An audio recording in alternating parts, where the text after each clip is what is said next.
Okay, good day engineers. This is Civil Matt. So makinig kayo, ano. So pag-usapan naman natin ngayon is dead loads. So same example pa rin naman.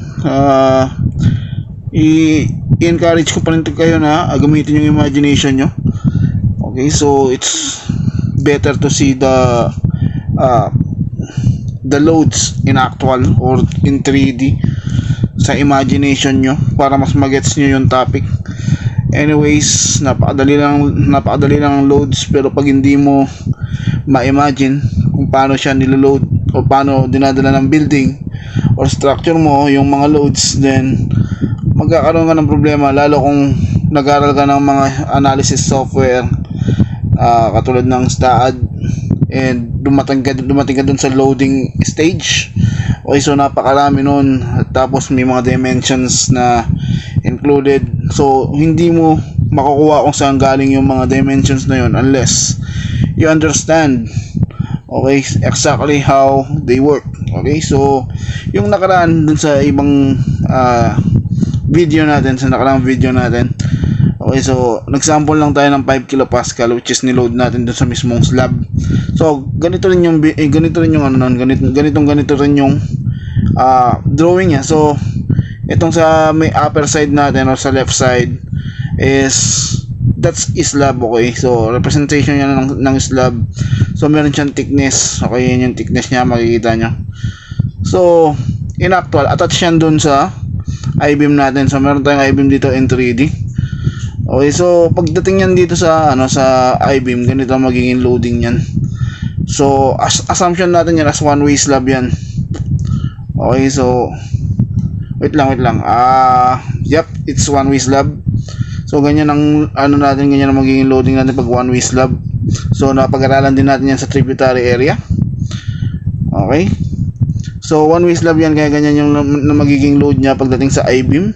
So mag-iiba lang yan pag two way slab yung ginamit natin. So assuming na one way slab yung ating ginagamit or yung ating slab, so magiging ganito yung magiging loading natin. Okay, so nung nakaraan nag-sample lang tayo ng 5 kilopascal applied dito sa slab, and then ipinasa natin dito sa beam. Okay, so maybe that's a live load or other loads na hindi attached sa building natin or dun sa structure natin. Okay, so ito naman is dead load. So medyo may pagkakaiba lang yung pag-compute nito. So ang ipapakita natin is yung concept lang nito, kung paano siya kino-compute or paano mo i-imaginein para maging load siya uniformly distributed dito sa ating I-beam. So ngayon naman wala tayong applied loading dito sa taas. Okay, so mismong dead loads na. So define muna natin yung dead loads. What are dead loads? Of course, the structural system itself, yung mismong building natin, structure weight niya. Okay, so yun yung mismong magiging load natin, and any equipment attached to the building, permanently attached. So hindi na pwedeng maalis, fixed position. Those are considered dead loads. Okay, and with constant magnitude, so hindi nagbabago yung weight niya. Okay, so those are dead loads. So in this case, yung mismong slab natin saka yung I-beam. Okay, so hindi natin yan sinama dun sa unang video natin, but now we are gonna talk about it. So para makuha natin yung weight ng mga yan, of course we are gonna need to use yung unit weights. Okay, so meron tayong concrete dito, 150 pounds per cubic foot, and structural steel is 490 pounds per cubic foot. Okay, so meron niyang counterpart sa SI, of course. Ito yung sa concrete saka sa structural steel. Madali lang naman hanapin, so i-google nyo lang or i-convert nyo. Okay, so ito kasi sample natin is in English.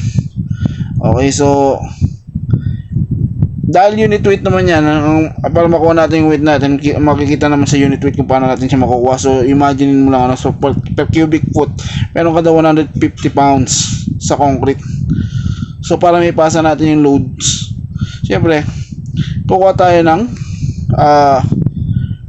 strip, 1 foot strip. Mali pala tayo dito, hindi meter to, it's actually foot. Okay, Okay? Kasi magiging cubic foot yung ating yung unit weight natin is in cubic foot. So kailangan natin makakuha ng dito. So feet dapat yan. Okay, so yung sample kasi natin na nakaraan is in metric. Ngayon in English na tayo. So cubic foot, makukuha tayo ng 1 strip ng 1 feet or cubic foot natin. So i-compute lang natin yung volume nun. So yung thickness lang ni slab is madalas ang given niya is in inches. Okay, itong thickness na to in inches yan.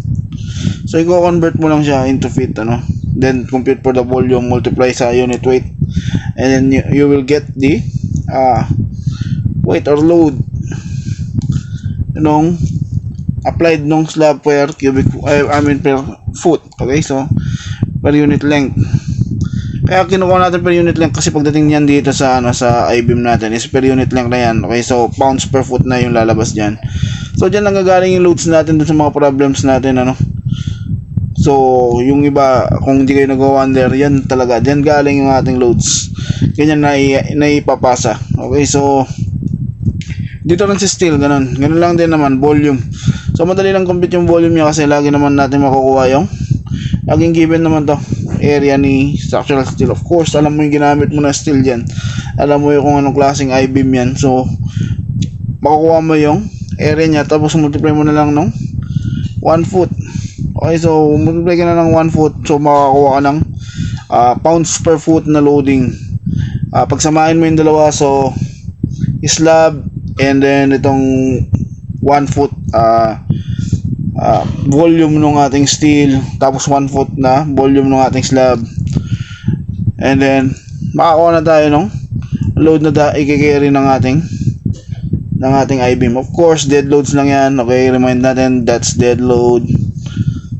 Okay, so iba pa yung live loads, iba pa yung applied loading mo sa slab.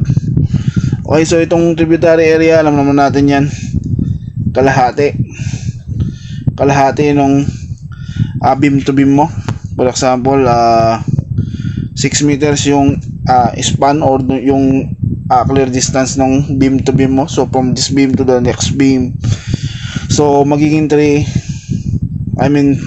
feet, or basta in feet to. So kalahati, kung 6 meters man yan, magiging 3 meters yung tributary area mo. So balikan nyo na lang yung ibang videos natin, So may masyado maigsi yung maigsi example yung feet.